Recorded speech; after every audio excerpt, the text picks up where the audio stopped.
로또 복권 사보신 분 있습니까? 어때요, 여러분? 최근에 로또 복권 사셨어요? 어, 사신 분 계시겠죠? 사진 하나 올려볼래요? 서울의 어느 한 로또 복권 판매점 사진입니다. 저 안에 사람들도 많고 그러죠. 로또 복권은 2002년도 12월에 우리나라에서 로또 복권 제도가 시작됐다고 해요. 그 전에는 주택 복권이 있었어요. 생각나죠? 주택 복권은 같은 번호가 없습니다. 다 번호가 매겨져 있어서 거기에 500원씩 뭐 내고 이렇게 해서 돈이 예를 들면 모아지면 1등한 사람 아마 5천만 원이지 않았을까? 1억이나 5천만 원이었을 거예요. 그거 딱 1등 당첨되면 집 하나 살 수 있어.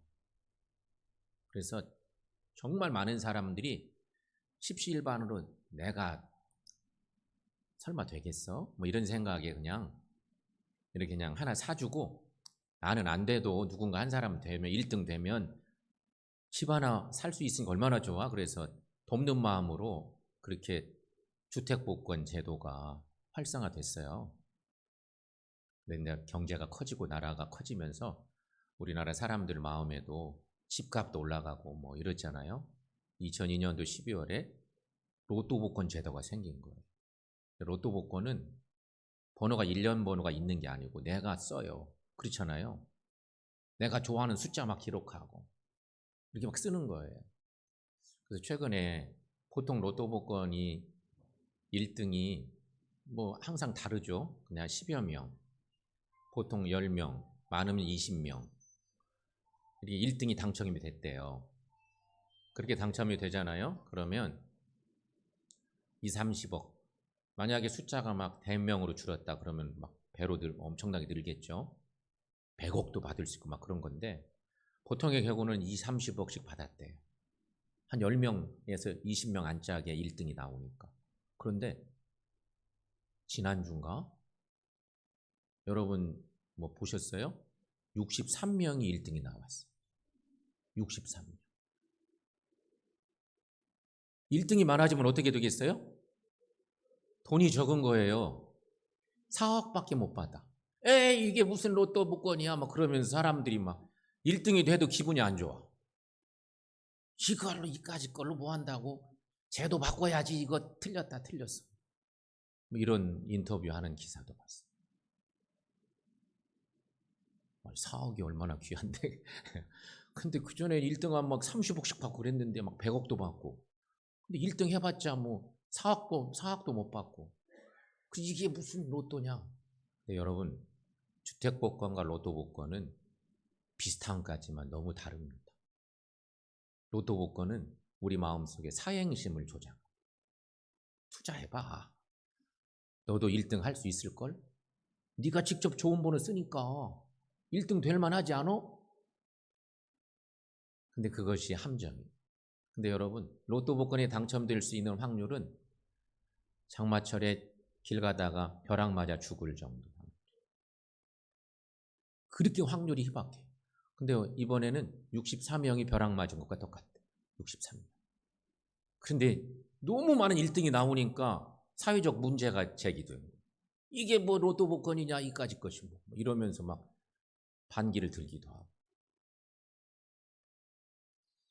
최근에 그런 문제가 생긴 거죠. 여러분 복권은 내가 되면 좋긴 한데 내가 될 확률은 진짜 별로 높지 않고 내가 조금 푼돈 들여서 누군가 좋은 일 생기면 좋지. 그리고 이렇게 할 수 있으면 그게 진짜 말 그대로 복권인데 그렇지 않으면요 인생 이상해져요. 계속 긁기만 하는 거예요. 막 들어가서 막 계속 투자하고 내가 그동안 투자한 돈이 얼마인데 그거 뽑아야지. 근데 쉽지가 않단 말이에요. 그래서 복권 당첨자 중에 한 70%는 당첨되기 전보다 더 불행한 삶을 살게 된다고 하는 통계도 있어요. 돈은 많아졌는데 든든한 것 같기는 행복이 없어. 이래저래 막 뜯기기도 하고 막 형제를 내버려 두겠어요. 지인들이 내버려 두겠어요. 그래서 어려움을 겪기도 하고 그런 일을 만난다고는 통계도 있습니다. 물질은 우리의 인생과 영혼에 결코 만족을 주지 못합니다. 분명합니다. 특히 여러분,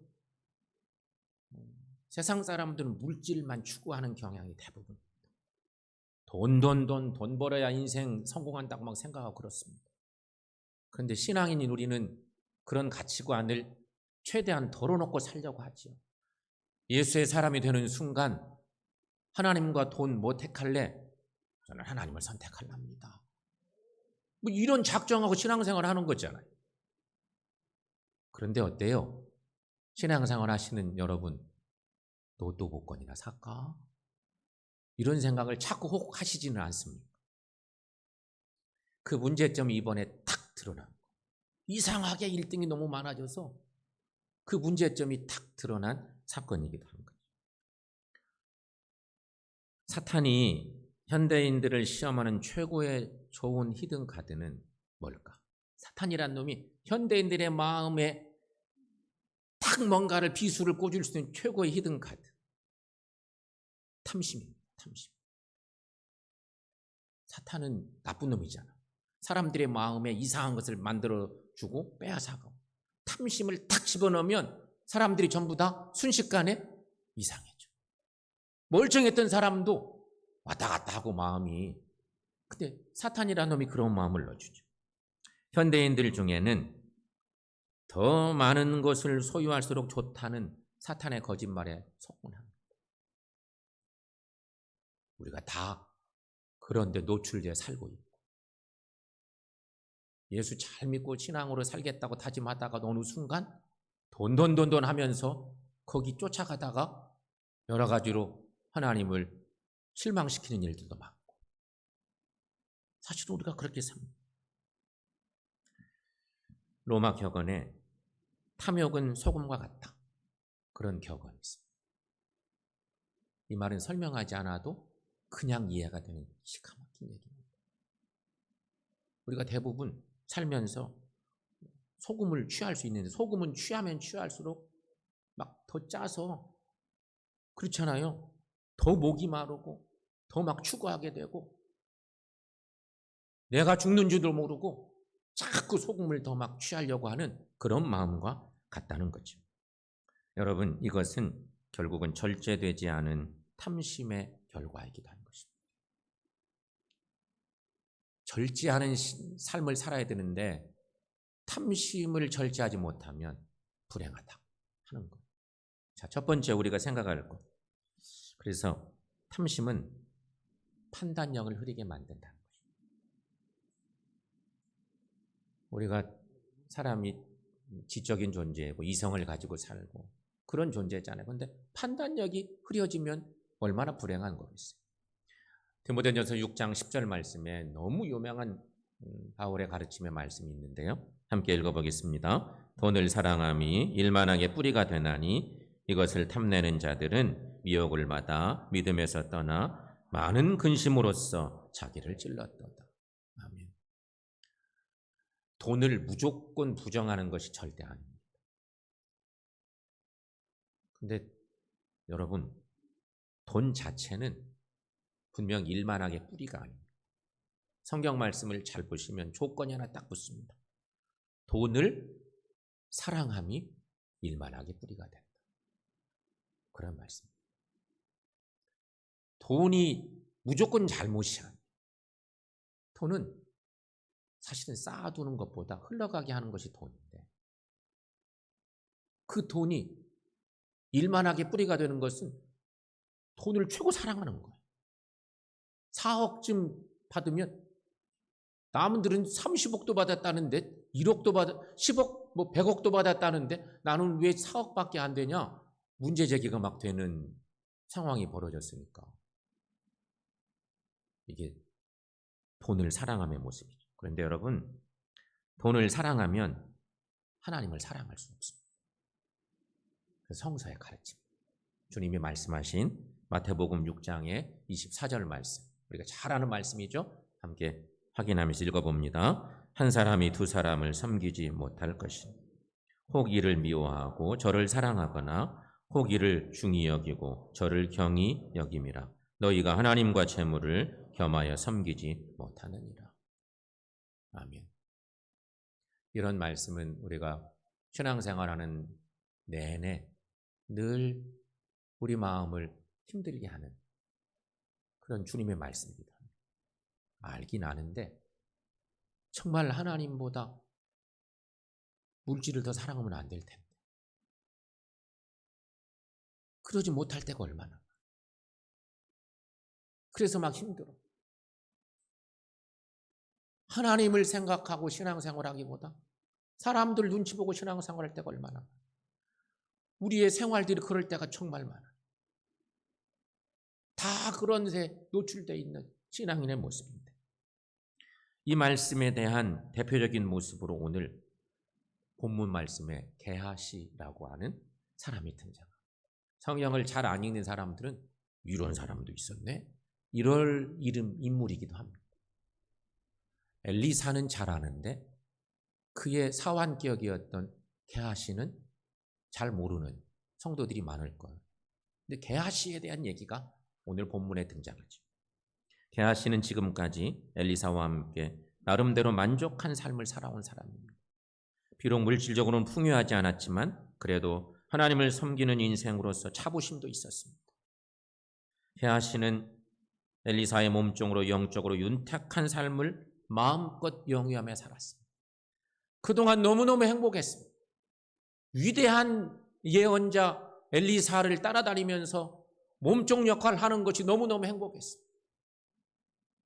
그와 함께 할 수 있는 것이 그냥 복된 거였어요. 그런데 일순간에 게하시가 무너집니다. 그렇게 신실하게 너무너무 행복하게 살던 그 한 믿음의 사람이 일순간에 무너지는 것이 생깁니다. 그것은 바로 공짜 돈을 보는 순간 게하시의 탐욕이 발동. 저거 너무 귀한 건데 엄청난 돈인데 우리 선지자께서 저거 그냥 막 다 가져가라고 그러지. 저거 너무너무 아까운 건데 왜 저러시나. 이런 마음이 생긴 거였어요. 오늘 본문의 말씀에 20절 말씀인데 본문의 시작 말씀이죠. 여러분 함께 읽어보겠습니다. 하나님의 사람 엘리사의 사환 게하시가 스스로 이르되 내 주인이 아람 사람 나만에게 면하여 주고 그가 가지고 온 것을 그의 손에서 받지 아니하였도다. 여호와께서 살아계심을 두고 맹세하노니 내가 그를 쫓아가서 무엇이든지 그에게서 받으리라 하고. 돈을 사랑하는 마음이 게하시의 마음을 뒤흔들면서 이상한 꿈을 꿉니다. 그동안은 전혀 생각도 안 했던 모습인데 생각지도 않은 뭉치 돈 같은 게 확 들어오니까 물질이 들어오니까 막 꿈을 꾸는 거예요. 막 상상을 하면서. 그렇지. 나도 저 푸른 초원 위에 집을 짓고 포도원, 감남원, 남종, 여종, 소, 양들을 거느리고 한번 잘 살아봐야지. 이런 생각을 막 헛꿈을 꾸는 것입니다. 이것이 인생을 망쳐버리는 개꿈 같은 거였습니다. 그동안 게하시는 물질은 없었지만 하나님만 의존하는 삶을 살아왔습니다. 나름대로 인생에 대한 자부심도 있었습니다. 물질이 아닌 하나님의 뜻을 추구하는 삶과 하나님의 뜻을 이루어드리는 엘리사의 사역에 일조하는 인생이라는 자부심이 있었던 사람. 너무 위대한 사역을 감당하는 엘리사 선지자이니까 거기서 조금만 돕고 있어도 그 무리 속에 있기만 해도 너무너무 행복한 거예요. 너무 감사하고 충만하고. 하지만 탐욕의 눈이 어두워지기 시작하자 엉뚱한 개꿈을 꾸기 시작했고 그동안 존경했던 엘리사의 모습이 다르게 보이기 시작하는 것입니다. 답답하게 보이기 시작하는 것이죠. 그동안 게하시에게 엘리사는 위대한 엘리사, 참 믿음의 사람 엘리사였습니다. 너무너무 위대한 사역자였죠. 그런데 이제는 엘리사가 세상 물정 모르는 앞뒤가 꽉 막힌 사람으로 보이기 시작하는 것입니다. 너무 답답하고 이런 건 받았어야지 안 받고 이렇게 생각하는 거예요. 게하시의 탐심이 자기의 하늘 같은 선지자 엘리사를 막 평가하는 거예요. 재평가하는 거예요. 지가 틀렸고 막 잘못됐고 막 이런 평가하는 거죠. 게하시의 가치관이 흔들리면서 그의 판단력이 함께 무너져 내리고 말았습니다. 하나님께서 기뻐하시는 가치관을 내팽개쳐버리고 탐욕의 노예가 되는 발걸음을 재촉하고 말았습니다. 성도 여러분, 탐욕은 사탄이라는 놈이 집어넣어주는 마음. 적어도 하나님의 사람들. 그거 우리가 기억해. 탐욕은 분명 삶의 지혜를 앗아가며 판단력을 흐리게 만들고 우리 인생을 망가뜨리는 것입니다. 그런데 문제는 우리 중에 그 누구도 이 탐욕으로부터 완전히 자유로울 사람이 없어요. 한 방에 붙들리고 문제가 되고 이럴 수 있는 가능성을 가지고 있다. 그림 하나 보겠습니다. 여러분이 익숙하게 잘 아는 그림인데 아프리카 원주민들은 원숭이를 사냥하는 법이 저렇게 간단하다. 원숭이들이 다니는 길목 나뭇가지에 열매를 넣은 조롱박을 매달아 놓습니다. 그리고는 조롱박에 원숭이의 손이 겨우 들어갈 만한 구멍을 뚫어 놓습니다. 그리고 원숭이는 그 조롱박에 맛있는 열매가 있음을 확인하고 손을 집어넣어서 열매를 움켜주는데 맛있는 자기가 좋아하는 열매가 거기 있으니까 딱 움켜쥐는데 그거 먹고 싶은 욕심에 손을 뺄 수가 없어요. 주인이 사냥꾼이 막 쫓아와도 얼른 놓고 나가야 되는데 이거 막 붙들고 있다 보니까 이거 먹어야 되는데 내가 그러다가 결국 붙들리게 된다고 하는 원숭이 사냥법이야. 여러분, 사람도 물질을 움켜쥔 손을 놓지 않으면 낭패를 보는 순간이 있다는 것입니다. 우리는 하나님의 자녀로서 물질을 대하는 태도가 어떻습니까? 진정으로 행복을 얻으려면 탐심을 버리십시오. 하나님보다 탐심이 앞서면 절대 안 된다는 것입니다. 두 번째, 탐심은 하나님의 징벌을 불러온다는 것입니다. 게하시는 하나님의 살아계심과 하나님의 일하시는 모습을 직접 목격했던 사람입니다. 상상해 볼 수 있습니다. 구약 성경에 보면 엘리야와 엘리사, 이 두 선지자는 예언서도 기록하지 않은 최고의 하나님의 일꾼들이었습니다. 그들이 한 사역은 어마어마합니다. 그 뒤에 후대 예언자들에 비하면 엄청난 사역을 한 걸출한 두 예언자들이죠. 그 중에 한 사람 엘리사를 따라다닌 게하시가 따라다니는 것만으로 너무너무 행복했을 거예요. 하나님의 놀라운 일들을 경험하고 그러니까 그동안 그렇게 살았어요. 그리고 불과 몇 시간 전에 오늘 본문의 얘기를 보면 불과 몇 시간 전에도 하나님께서 지체 높은 나만 장군의 나병을 고치시는 모습을 직접 봤어요. 이웃 나라에서 왔잖아요. 그 병을 고쳐주는 것을 이 몸종이니까 다 본 거예요. 오늘 성경 말씀 본문보다 좀 앞쪽에 14절 말씀에 저런 말씀이 기록되어 있어요. 함께 읽어보겠습니다. 나만이 이에 내려가서 하나님의 사람의 말대로 요단강에 7번 몸을 잠근 그의 살이 어린아이의 살같이 회복되어 깨끗하게 되었더라. 아멘. 이것을 다 목격한 것이 게하시였어요. 이전에 있었던 위대한 사건들을 말할 것도 없고 직전에 놀라운 이런 일들도 알게 됐어요. 그러나 본문의 사건 속에서 게하시는 하나님의 일하시는 모습을 무시해버리고 말았습니다. 놀라운 일들을 목격했지만 순간 무시합니다. 자신의 삶 속에 개입하시는 하나님의 손길을 발로 짓밟고 필요를 공급하시는 하나님을 향해 등을 돌리고 자기 탐욕만 그대로 발휘해버리고 말았습니다. 아까 우리에게 주셨던 성경 말씀은 기록이 자세히 되어 있지만 사실은 게하시의 마음속에 있는 헛꿈의 거짓 얘기들입니다. 그 내용들이 기록되어 있어요. 거짓말을 하고 나만 장군에게 은 2달란트와 2벌 옷을 받아가지고 오는, 선생님이 그거 달라고 그랬습니다. 에브라임에서 오는 그 제자들이 있는데 그들에게 주신다고 이거 달라고 그랬습니다. 다 거짓말이잖아요. 그걸 받아다가 집에 숨기고 자기도 모르는 사이에 그런 일들을 막 행하는 거예요. 탐심이 들어오는 순간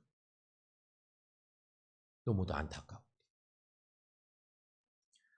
에베소서 5장 5절 말씀에는 저런 본문의 말씀이 있습니다. 여러분 거기 자막에 있는 대로 읽어보겠습니다. 탐하는 자 곧 우상 숭배자는 다 그리스도와 하나님의 나라에서 기업을 얻지 못하리니.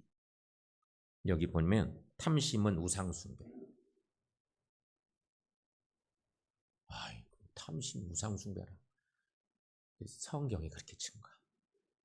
그리스도인들의 삶은 하나님보다 탐심이 위에 있으면 안 된다는 것입니다. 그건 분명한 하나님의 명령이기도 합니다. 탐심은 하나님을 제쳐놓는 행위인 것입니다. 탐심은 하나님을 의지하는 것을 거부하는 것이고요. 탐심은 하나님께 대한 예배를 거부하는 일인 것입니다.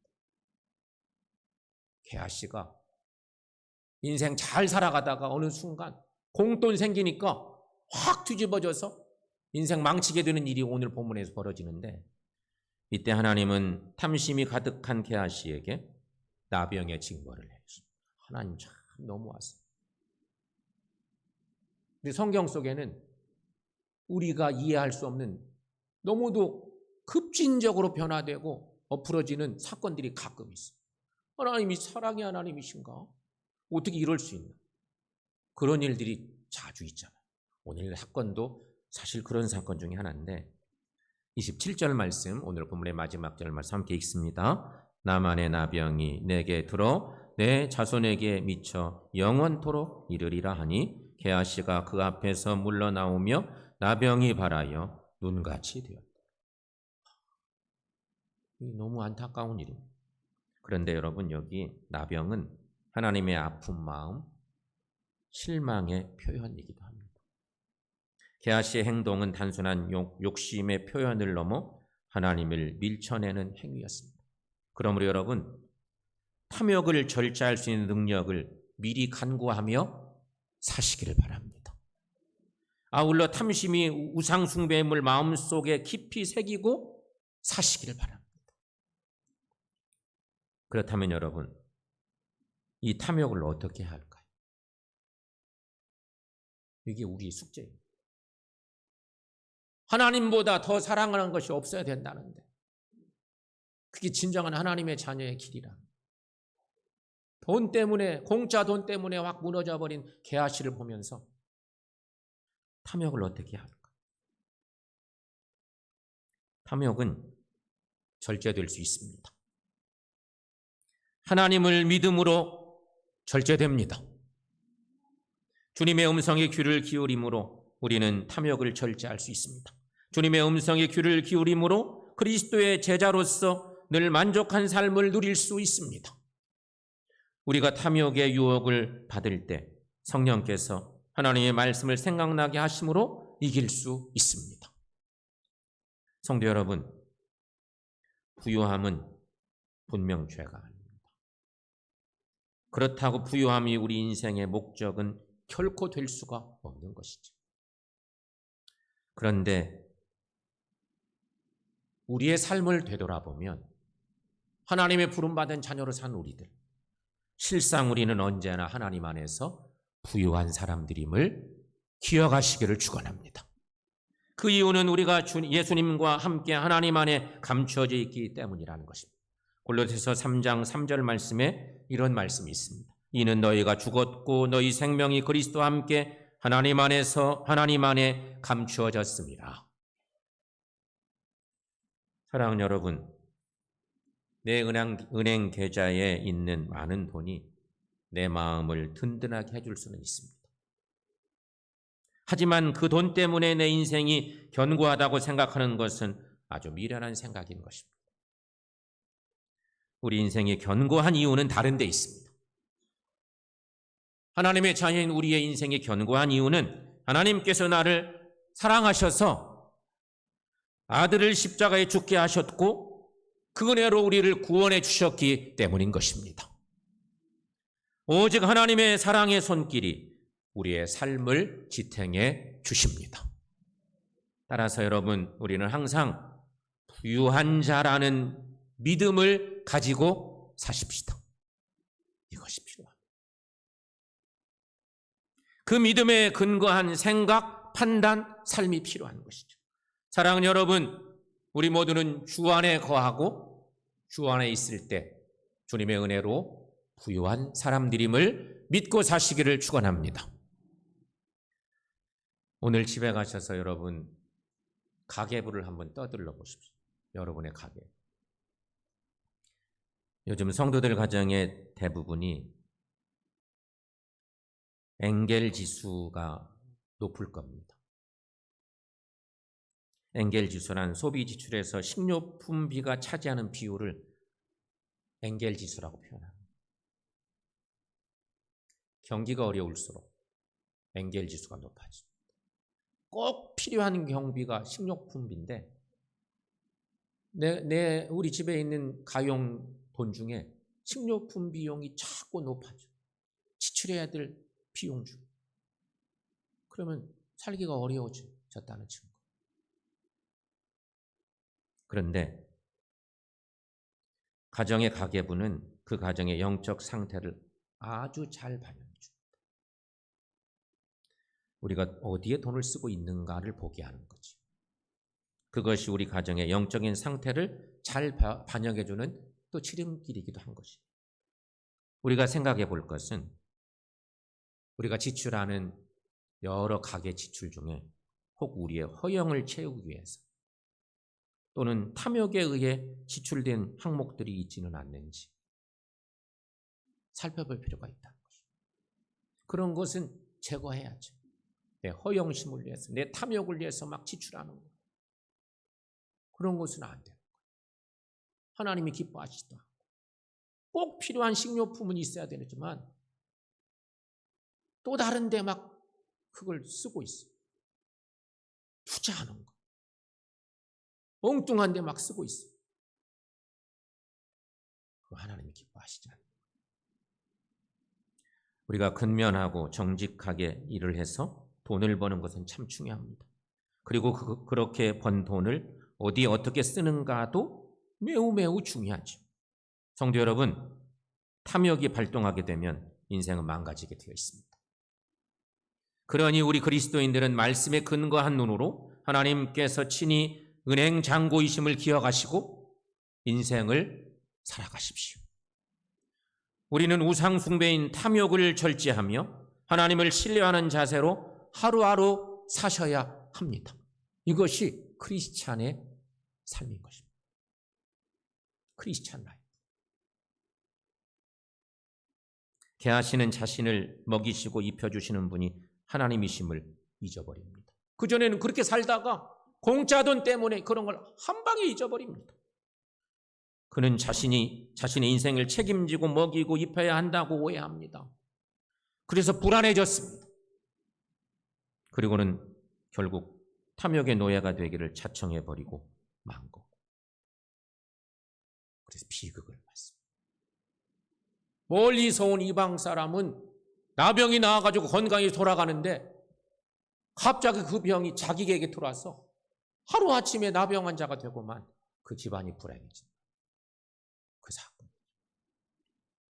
사랑하는 성도 여러분, 오늘 우리가 선택할 것이 있습니다. 우리는 어떻게 살 것인가? 우리는 리사의 길과 게하시의 길에 기로에 설 때가 많아요. 그렇잖아요? 하나님의 자녀로 사는 우리들은 선지자처럼 살까? 아니면 게하시처럼 살까? 얼마나 많이 기로에 설 때가 있어요. 우리가 다 알아요. 어떻게 살아야 될지. 이제 어떻게 하시겠습니까? 성도 여러분, 우리의 삶을 시작하신 분은 하나님이십니다. 또한 우리의 삶을 앞으로 완성해 주실 분도 우리 하나님이심을 믿습니다. 그렇다면 이제 그 믿음 가지고 탐욕을 절제하시면서 절대 게하시의 길이 아닌 선지자 엘리사의 길을 걷고 우리 하나님을 기쁘시게 하고 주님 높이는 삶을 살아가는 저 여러분들 다 되시기를 축원합니다.